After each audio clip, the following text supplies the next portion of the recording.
Welcome to a thought-provoking studio discussion today where we will be discussing future-proofing the workplace, especially keeping Gen Z in mind. And this is brought to you in association with ETHRWorld O.C, the global leader in employee recognition. We all know that Gen Z seeks purpose, they crave recognition, and they want their individuality to be recognized.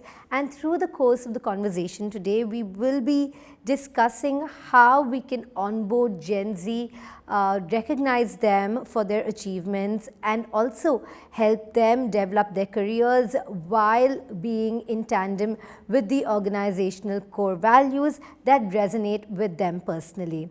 And to enable this, we have a host of leaders who are future-proofing their workplace. I would like to extend a very warm welcome to our panel today. Thank you. Thank you so much for joining us. Allow me to introduce them to you. We have Aarti Srivastava, who is the Chief Human Resources Officer for Capgemini India. Geethaa, who is the Senior Executive Vice President of Human Resources at HDFC Bank. Dr. C. Jayakumar, Executive Vice President and Chief Human Resources Officer at Larsen and Toubro, and Fernandez, Director of People and Great Work for the Middle East, Africa and South Asia at O.C. Thank you so much for your valuable time today. Thank you. Thank you. Let's deep dive into the conversation now. To start off with, what do you think would be the one defining trait of Gen Z at the workplace? Aarti, if you would take that up first. Absolutely, and I think Gen Z has been very, very conscious generation, and that makes them very different at workplace as well. If you see the world they lived in never felt safe because they've seen the political unrest, they've seen recession, they've seen economic depression. You saw COVID where there were, job losses, there were home repossession. So now I feel this generation is very conscious of what they're spending on, and they're very frugal about it. They in fact want more for less. So it's a very conscious generation, and it's a very heartening, emotion to see them being conscious about what they use, how they're giving back to the community, and how they're very frugal about all the resources available to them. Very value conscious indeed. That's right. So I'll just build on what you just mentioned, and I think because of those reasons, they are probably the generation that are now redefining almost every aspect of life, whether it is career, so they want success, but not at the cost that the previous generation have paid to be successful. They want money, but it needs to be quick and easy. They are looking at everything that is long-term with respect, whether it is marriage, having children, spending decades with an organization. I think all of that is now getting redefined. So that's, I think, a big thing that organizations need to be conscious of. Another trend I see is that they are probably okay to vocalize this. Some of these needs were probably latent in the previous generation as well. Do we need money, success, freedom, flexibility? Yes. But we probably shied away from vocalizing it. This generation most certainly is not. So they know what they want, and they're okay to say it. Know what they want and vocal, absolutely. Sir, what would you think? Thank you. As you rightly started the conversation, they are purpose-driven, and they are the people who want during this internet and mobile age. They are highly, highly tech-savvy. And what I find them is they are highly achievement-oriented. And the offshoot of this is an achievement-oriented person wants feedback. So they need instant feedback. How am I doing? What I'm performing? Where I should improve? And there are many other things such as they are looking at sustainability. They are DEI champions, and as she rightly said, they are very active. Achievement-oriented as well, right? Yeah. True. Candy, what would you think? I think just building on what this entire group here spoke, it's just pointing us towards the direction that this group of individuals, they're as much idealists as they're pragmatists. Like we've seen that, and that's what we spoke. They have very socially progressive views, and they're very genuinely also concerned about well-being of the planet, well-being of humankind. they want to see eco-friendly practices. But at the same time, like Geethaa said, they're very self-driven. Their main concerns would be money, a secure job, affording college education, in that order.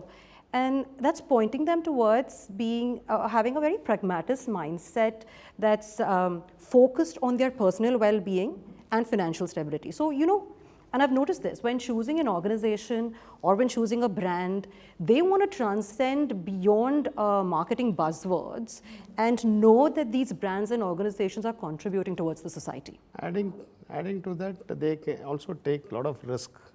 Their entrepreneurial mindset, that's one thing. That's where a lot of startups came up during this period. That's amazing. I think through the course of these definitive traits, we have built a sizable picture of Gen Z. It's been quite interesting to know your insights. Candy, staying with you, Dr. Jayakumar said how Gen Z is so tech savvy, and they really are the most tech savvy generation yet. So how are you leveraging technology and innovative HR practices to engage Gen Z right from onboarding to employee recognition and development? So I think there's no doubt about it that the Gen Zs have grown up with constant connectivity and technology being a very integral part of their system. In fact, there's a lot of research, and I was reading up on some surveys done by a very huge software firm that says 70% of this Gen Z population, they would leave their current job for better technology. And another interesting statistic is the Global Web Index. They say that more than 50% of your Gen Z population, they would spend at least 5 hours or more on their smartphones every day. And yet another quarter, at least 10 hours or more on their smartphones. So this is where I think organizations like us need to come together and embrace digital transformation and invest in cutting edge technology. But that's not enough, because I think they value human interaction as much as they value technology. So what are these HR practices that we can bring in to deliver the right experience to this population? Let me start with the onboarding experience. Right? You've got great software out there. There's Onboarder, there's Workday, there's SuccessFactors, all delivering a great experience. But how can I make it different for them? A lot of us, HR leaders, are moving away from a one-size-fits-all to personalized approach during the first 90 days. And that just makes such a lot of difference to the experience, because that's the time you're showing them how do they contribute and how does their role contribute to the larger business purpose. How do they contribute to the company's values and goals? And that's important to this generation.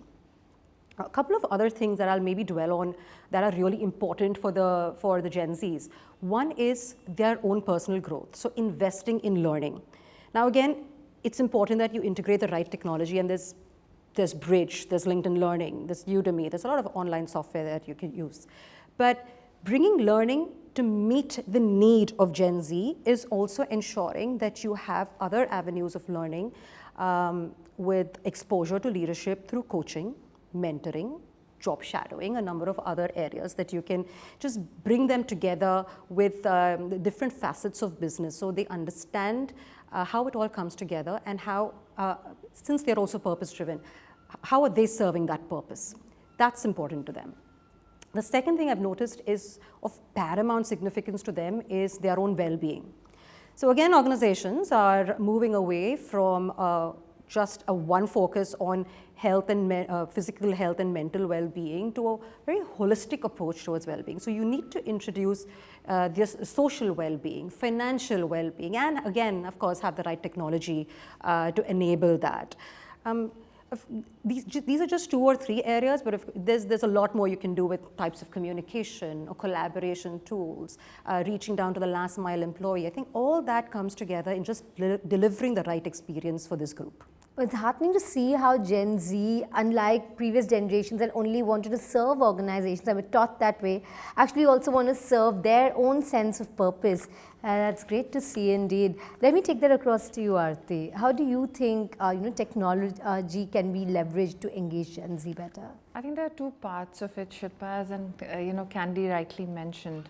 There's one thing about the kind of HR practices, policies, and the progression we provide in the organization and how it is technology enabled. And of course, we all understand, and I've, at the expense of repeating, Gen Z and technology go hand in hand. They were actually the generation which were born with mobile phones and tablets and laptops. They don't know any other way around. So how do we create that engagement? And being a technology organization, of course, we have to lead the way, because we're hiring people who will work in technology, and unless they're very excited to work on the latest technologies, they don't want to work on old technologies. So we have to provide an environment which is about continuous learning, some of the progression that they can see in the way we give it back to communities and our organization within. Some of the things that we're doing in Capgemini specifically, there's a continuous learning program. Now, I think all the organizations are on a continuous learning journey, but how do you make it available? This generation is very self-dependent. It's independent, but let's be conscious, they're not isolation minded. They still want social learning, but they want more of it as an independent way of looking at it. When do I train myself? What do I train myself on? What is the mode of working on these things? So you have to provide that flexibility, independence. We have a state-of-art platform where you can pick up the training. We have curated courses from Harvard, Oxford, different partners, technology partners, etc., etc. But the fact is that it's available to them when they want to do it and what they want to do. Another thing that we have is role-based assessments and the way you want to move across the organization. So there are a lot of people who are part of my HR organization who have come from technology. That's the way they want it. They don't want to, silo themselves into one area. So how do we enable that flexibility across the organization? How do we provide them those opportunities? Gen Z is looking for that. There is a unique concept in Capgemini. We have two CFOs, and of course, this surprises everybody. One is, of course, who's looking after our financial matters, but the other CFO is Chief Fun and Happiness Officer. And happiness is of prime importance. This is probably, we are one of the only organizations who have this position, and we proudly talk about it. So this gentleman who's in this position really works on how do we take care of well-being in the right sense. It's not just a well-being which is there in the blue book of the organization, but what do? We talk about financial well-being, we talk about mental well-being, and employees want to volunteer there to really do something where they can make a difference to people, and that gives them a sense of pride. So you have to provide everything possible where they get a sense of fulfillment, a sense of pride. You have to create that environment, and policies are just enablers. It's how do you enable people in the right sense, in the right way. There are a few more things that I can talk about, but what comes to my mind immediately is again, digital literacy initiative. Being a technology company, we have taken upon ourselves to ensure that we reach in the remotest of the places and create that digital literacy for people, because that's the future. And it's very heartening to see Gen Z coming forward and want to spend time apart from their work hours to really make a difference to the community outside. And these are the opportunities available to them. So technology enabled, but policies and practices and creation of environment that gives Gen Z a sense of fulfillment, a sense of purpose, how they can make a difference. They want to know that they're not just a part of team. If you call them a team member, may not be enough for them, but they are a person or a team member who is making a difference in this area, or they're important for that, and that's how they really recognize themselves, because this generation does not need validation. For them, they need their own self-assurance and validation. They're very confident, they're very suave about what they want. So it's not about validation, but it's about telling them and giving them something that really makes them happy about their own contribution to the organization and community at large. That's so interesting to see how you are personalizing their roadmap to ensure they feel fulfilled. Candy spoke about the onboarding experience. You rightly said about 90 days. Now, we've gone a step ahead because, again, coming into an organization which is 170,000 people large, you get lost very easily, and this younger generation needs that bespoke experience. We have 1-year assimilation program. We don't call onboarding program. Very proud that we won a Brandon Hall Award for that, but it's about landing people well, making them feel welcome to first whole year and understanding the organization and how they can be an important part of the organization, rather than just telling them that this is our organization, these are our values, these are the policies and practices, but making them feel part of the family and help them contribute and develop themselves. So, this is something that I really feel very proud of, and I think it is really helping Gen Z. And reverse mentoring that we spoke about, I think it's getting the feedback from them and then curating our programs to address their needs. So integration here actually meaning how they can be an integral part of the organizations. That's very interesting to see indeed, Aarti. You spoke about how Gen Z doesn't need external validation, that they're driven from inside. That's true, but they also do want to be recognized for their achievements at work. So let me take that across to Geethaa. How do you think organizations can create interesting employee recognition programs that make Gen Z feel valued? Yeah, so I differ a little bit from what you just said. I think this generation has grown up, through photo op moments. Their life is chronicled through images in Instagram and Facebook and wherever else that they are connected on. So there is a intrinsic need for validation. Actually, I would think so. So while they appear to be confident, they appear to be knowing what they want, they appear to be going about like that I know it all, or fairly confident. I think in the heart of hearts, they are crying for being seen, right? And what they would hate, I think, is to be treated like a herd. So the whole personalization, I may be part, like Shilpa mentioned, I may be part of a team, but I am also an individual person and I bring a value to this team. My contribution adds to the organizational outcome. Can I be seen for that? Can I be acknowledged for that? And not just once a year or, as and when it happens, but really in real time and as often as you can. So I think the whole recognition definition has shifted. This is also the generation that grew up by getting participation certificate for just showing up. In schools and colleges now, you are not allowed to give the first ranker or second ranker. Every kid there, there is an expectation that you get some kind of an acknowledgement for showing up. Now, why should they expect anything else from the organization? So when they come into work and the managers that they are reporting to, etc., they probably are grown up in a generation which said, spare the rod and spoil the kid. So there is a bit of a dichotomy, and I think the faster the organization recognizes that the need for validation, the need for recognition is very real. Actually, it's a primary human need. It's a primary motivator. All psychometric tools will tell you that recognition is a driver, right? And if you are able to cater to that often enough, frequent enough, in a personalized manner, I think we will have them for good in terms of their loyalties, their commitment, their hard work, and all of that. So at HDFC Bank, we have various forms of recognition. One important mechanism, and beyond the performance-related reward and recognition programs, etc., listening is an important form of validation. So going back to them as often as we can to understand what their feedback is, what is their suggestions, and then ensuring that we do something about it and go back and tell them, look, you told us this, and this is what the changes that we have made in the policies, etc. So we run several surveys, focus group discussions, conversations to understand what they have to say.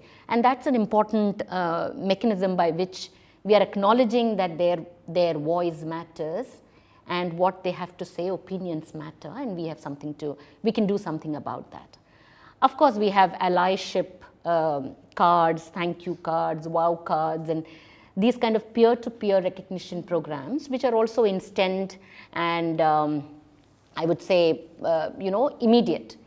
because nobody is wanting to wait for the end of the year annual awards program and things like that. If something is well done, how quickly can the manager, or even the manager cannot see it, but a peer or a colleague who has worked with me can say, great job, buddy, that's good, okay, in a formal way. So we create mechanisms to enable that, so it's available for them when they want to pick up and run with it.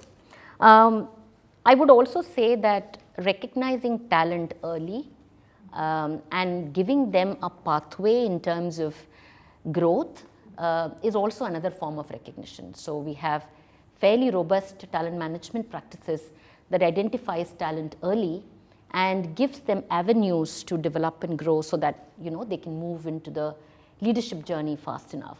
So these are the few things that we do pretty actively. Yeah, listening is great validation indeed, and it's great to see that you seek feedbacks in a continuous manner. That's fabulous. Candy, what do you think are some innovative practices for employee recognition that have worked with the Gen Z? I couldn't agree more with everything that Geethaa said. One of the things that we have realized is for Gen Zs, recognition is definitely frequent, but it's also timely, and it must be meaningful, and it definitely is instant. Right? So we've noticed at O.C. Tanner that just integrating smaller and more frequent recognition moments through the employee experience just does wonders in the organization. Right? I think for us, our focus is to celebrate not just the big or small wins, but the big and small contributions that they make to their role and to the larger vision of the organization. And some of the things that we include in our program is recognition during the time of joining for a new hire, just saying welcome.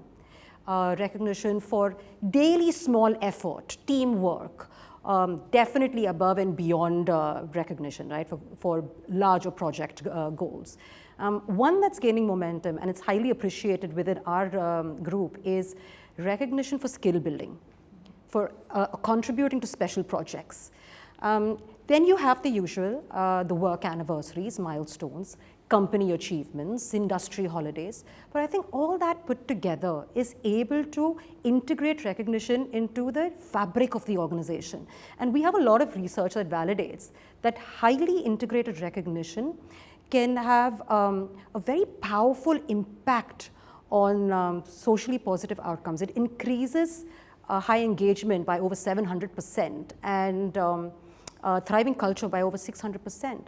So yes, going back to my first 4 points, I think it's important that it is... These are measured, you mean, yes, based on research? Absolutely, research, yes. We have a lot of qualitative research through focus groups, group discussions, paired conversations where we have curated all this data. So yes, and all available, Geethaa, whenever you want to go through it.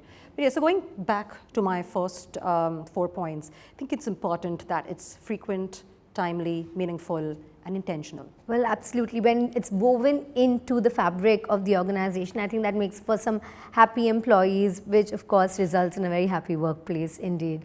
Now, Gen Z, as we're discussing, prioritizes purpose-driven work.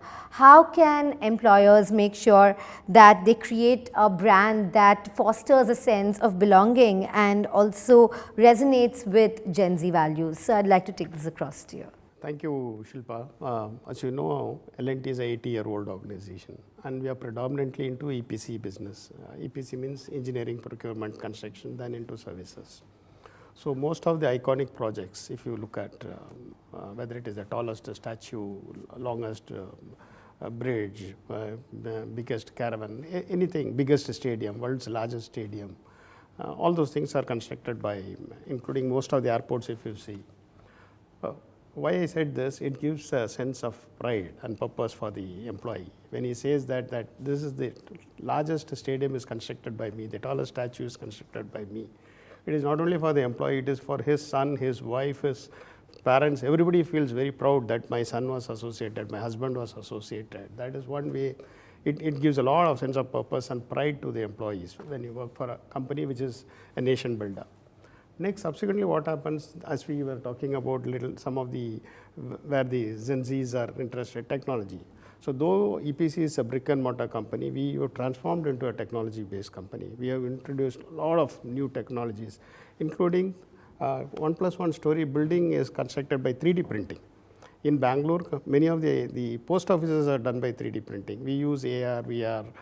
We have our own cognitive platform, which integrating multiple generative AIs and many technologies used. That is another way of ensuring that. And innovation, and it's our tagline itself is, if you see, it's all about imagineering. And we say we make things that make India proud. We are the builders to the nation. So these are all the taglines. Then, as you said, we focus a lot onto learning. As the Gen Z said, they wanted to achievement oriented, right? So how do I make them learn? So if you look at the entire learning platform, everything technology based, mobile enabled technology platforms which are available. And the instant recognition, that's again a part and parcel of that. It's all tech enabled, so peer-to-peer recognition, manager recognition, and in addition to many of the, you give a badges, you give certain competencies based on the competencies. So instant recognition is again, they're also interested in sustainability. So we work a lot of effort in terms of sustainability. We have a sustainability vision. We work on many areas like carbon emission, in terms of use of biofuel, different areas we work on. So they get, other than the CSR activity, we involve all the employees into CSR activity also. We call it as L&T volunteering. So even the trainee, when they join in the first year of training, they have to spend around 2 to 3 days of real CSR activity along with our CSR team. Such things gives a sense of purpose, pride, engagement with the organization. Absolutely, sir. I think your points resonate with what everybody else has also said on this panel so far. How do you view this, Aarti? It's a very, again, beautiful experience to see Gen Z coming up with things that we probably as a generation or a last generation never could think so actively about. And when I say the recognition, we all spoke about recognition, it's the self-recognition is a very big need for them, that how are they recognizing themselves as a part of the whole ecosystem. And also, again, what I spoke about validation, what I mean is, and I'll give you an example, very small thing, my daughter who's 12 years old and she was getting ready for an event and she was wearing absolutely clashing palette of colors. So I just told her that this is not appropriate for the thing that you're going, and the colors are clashing. And she just said that, Mama, these colors are pleasing to me, so I don't want to fit in. So they don't need validation. It's what they want and what self-recognition comes to that. And I see this on daily basis, on different occasions and different things. What they want to be recognized for is what is the purpose that's driving them? What is the viewpoint that makes them happy? And one of the important pieces that I'm seeing is all about the difference that I'm making. And we recently did a brand quest. We do it every year where we talk about the brand values, how well are you aware of brand, and what makes you proud about the brand. And I will quote exactly what came from Gen Zs. They want to be known, they want to be associated with an organization that helps them contribute larger. Now, let me give you some examples that we're doing in Capgemini, which is actually making them feel more proud about themselves. There are digital academies that we run. We run digital academies across the country in remotest villages where we get women from lower economic strata, girls from lower economic strata, and train them on certain skills and make them employable. We create a pool of people who are not being absorbed just by Capgemini, but ICICI Bank, Infosys, many other colleagues who are really absorbing them. It's a very heartening situation because some of these women are the first ones from their village who are taking a corporate job. There was a lady we invited in one of our forums. She had taken first flight of her life. These were the moments of pride, and these Gen Zs are going to these digital academies and contributing to that. So we're trying to break that cycle of poverty in many families, because they will have now somebody working in a corporate career and that cycle will be broken. That's one thing. And if you see, this generation is very conscious about climate change, social justice, equality, and that brings us to inclusivity as well. How inclusive are we around our own selves, whether it's about LGBTQ+, do we have forums for people to talk about? What are the policies do we have? Are we only talking about it that we are being inclusive, or are we showing it in our day-to-day activities? For example, we're probably one of the first ones who have gender reaffirmation surgery covered in our insurance policy. And we talk about it, and we are providing the insurance for our partners, for the partners, same-sex partners, and people who are live-in partners. More thinking more future about what is this generation asking for. We are also looking at many other things where people can contribute themselves. Policy making, like we talked about at the expense of repeating, reverse mentoring. We call people in different forums when we are defining different things, that you come and tell us, what does this generation want? So we are looking at multiple things that creates that purpose-driven feeling within the Gen Z. All our offices in Mumbai and other places in India as well, we have 13 cities that we have our presence in India, are completely green energy. In fact, we provide back to the grid the electricity. So we are completely on green energy. And Gen Z feels very proud. And I can see them talking, and when I walk around cafeteria or some workspaces, they're talking very proudly about these things. These things make a lot of difference. Some of the Gen Zs actually came to us to talk about, can we include HRT in our policies, hormone replacement therapy? Now, Gen Z is very far away from menopause or these kind of issues, but they picked this up, and we actually heard them, and we started hormone replacement therapy as an inclusion practice within our insurance package. And women were all so happy that somebody is talking about a taboo topic like menopause, and we are again one of the first ones to do that, and it came from Gen Zs. So it's very nice to see them conscious today and really being purpose-driven, apart from just contributing to the work or area that they are assigned to. Wow, I did not know that they were fast-tracking evolving policies. It's very, very great to see indeed. Now, developing tomorrow's leaders is crucial for success. How can organizations leverage recognition best to identify future leaders, and how do you ensure that they are prepared to take on managerial roles in the future? Leadership is not for the leadership alone, it is for the all. We start at every level. In fact, at a grassroots level, if you look at, we have the policy of grow your own timber, okay? We go to IITs, NITs, top class engineering colleges, recruit people, put them through a structured process, and we take them up. When they move up to the next level, we have that supervisory development program, executive development program, and management development program, tied up with all the top class MBA institutes, IIMs, etc. we have.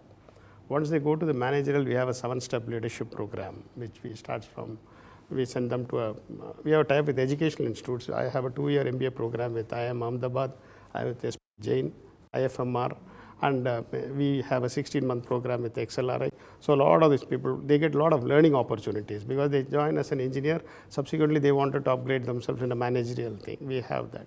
When they move for an engineering, we have a tie-up with 4 of the engineering, IIT Chennai, IIT Delhi, NIT Surathkal, and NIT Trichy for an MTech in construction technology and management program. Like that, for every level, there is an education program, and then there's a 7-step leadership program. We have at Tier 2 and Tier 3, we have a tie-up with the Global Ross School of Business, Michigan.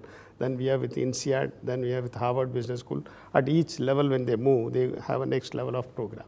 And the final level is the mentoring by the chairman and the managing director himself.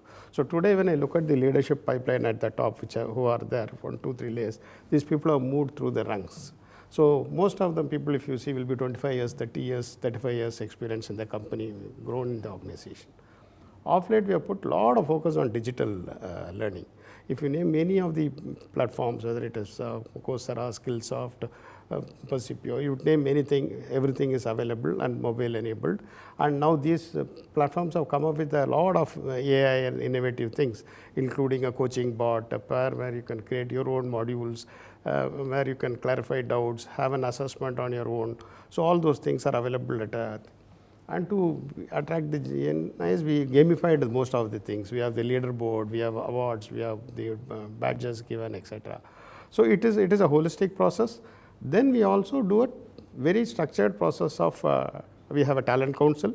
At each level, we identify a pool of people, a radar of people whom to be watched, and we go off-site, spend 2-3 days, look at each person, what is his strength, what is his unlock for the future. If you have to move up the ladder, what are the areas we have to focus upon, we have a structured thing. Then we also have a future skills, identifying the future skills in the future. So today we are X, and after 5 years we have to be X plus X square. Then what is the type of talent required? What is the gap? How do I develop that? And also leadership review at least twice a year by the chairman and managing director himself, the top leadership. So it is a very structured exercise of building talent right from grassroots to the top level. That's where the succession plan culminates, ends with the succession plan of. And that's a very impressive roster of prestigious institutions that you have there, sir, indeed. Ma'am, would love to hear from you. Yeah, thank you. But really, L&T does some fantastic work in the space, and I think that's what institutions are made for, right? So HDFC Bank also boasts of a very strong internal talent pipeline, where today, if we look at most of the senior leaders, similarly would have been leaders who have spent 20, 25 years in the organization and have grown with the organization from inception onwards. So this requires a very organic way of identifying talent early and being able to invest in them as they go up the ladder. As I mentioned earlier to somebody, today about 65, 70 or maybe even 75% of our workforce, which is 200,000 plus, is Gen Z. And that, as also the largest employer in the private sector banking space, we do feel a sense of responsibility for nurturing the talent in the sector for future. So, and we take this responsibility very, very seriously. So, from recognizing, of course, as somebody mentioned, skills will define organizations' capabilities for the future, and skills are changing really fast. And technology, like whether an organization is into engineering or into banking, at the back end we are all technology companies. So that goes without saying. So these skills, I think, whether it is in technology, regulatory compliances are extremely critical for banking. These skills need to be built up front and ahead of time for the young people who walk in through the doors of the bank. And then have a systemic mechanism of identifying who out of them are, recognizing who are the people with high potential, then zeroing in on them to ensure that they get the skills, capabilities, and future enhancements to be able to go up the ladder. In all this, the managers play a very, very critical role. In the bank today, we have about 22,000 managers who are really our frontline soldiers, so to speak, and also culture custodians. They manage the 200,000 people below that. So our responsibility is to enable these managers and ensure that they are equipped to identify talent, to invest in the young people who are under their care, and ensure that they give them what they need in terms of growth and potential. So we have created a program called Nurture, Care, Collaborate, which we call supervisory architecture. Every manager in the bank is trained to embody this and also ensure that this experience becomes real for the charge or the team that is under their care. So we coined it, of course there is an HDFC Bank way, which is the culture code for the bank, but we crystallized that into 3 simple words that the manager can remember, can understand, and easy to explain. How do you nurture the team below them? How do you ensure that they are cared for as human beings and individuals beyond the roles that they play? And how do you instill the value of collaboration? Because today no organization can operate on individual excellence. Those days are gone. You may be super smart, but organization output and of course at the scale that we operate is impossible unless the teams work together. So these values need to be inculcated, and the managers themselves need to become role models so that they can pick up the right talent and move them up the ladder. So we have a very established talent management framework like the one that you have, Doctor. Talent review councils through which we recognize skill gaps, etc., and ensure that they are invested in. We have introduced 2 years back a special program called CEO Club. This is for people under 40 who are really good. They go through a fairly intense selection process, and a group of 75 team is selected under the direct mentorship of the CEO, but they go through an intense learning interventions, projects, special assignments, etc., to prepare a cadre of young leaders who will reimagine the future of the organization. So these kind of programs kind of reinforce our leadership development program, process. Something to add to what she said regarding potential, we also have for each level identified the leadership competencies. Right. Then we have a development center. It's a 2-day development center having multiple assessors, multiple exercises, and then arrive at gaps in the competencies, and then prepare an individual development plan for them and then take them through that. This is another way of developing the potential in the organization. I just wanted to add that real-time learning, that is learning at my pace, like Aarti mentioned, our job is to make it available to them. So through an entirely learning experience platform, as we called, we introduced that last year, where we have similarly, high quality content from international university, Harvard, MIT, Sloan, Indian institutions, internally curated programs available to them, just like you would have any other media experience or digital experience that you have. So high quality customer grade experience learning platform inside the organization. So like in Amazon, you would search for something and you get recommendations popping up and all of that. So something similar, because they are used to that. They will be traveling in bus or train or whatever. They can just listen to a podcast and all of that curated to suit that individual's need and skill gaps. So this is also played a tremendous role. We are geographically distributed in almost 8,000 locations in the country. So holding training programs physically, etc., can become challenging. And I'm just happy that today the generation also prefers a more digital, in my own time, in my own way kind of learning. So this is making it real for them. Absolutely. Personalization is the buzzword of the day, and they truly do want that and believe in it. Thank you so much for sharing all your insights. It's fabulous to see how your organizations are giving back to your employees and ensuring that they're on the fast track to success. My hearty thanks to all the panelists for joining us today, and also to you for watching. And remember to stay tuned to ET Studios for more such insightful conversations. Thank you.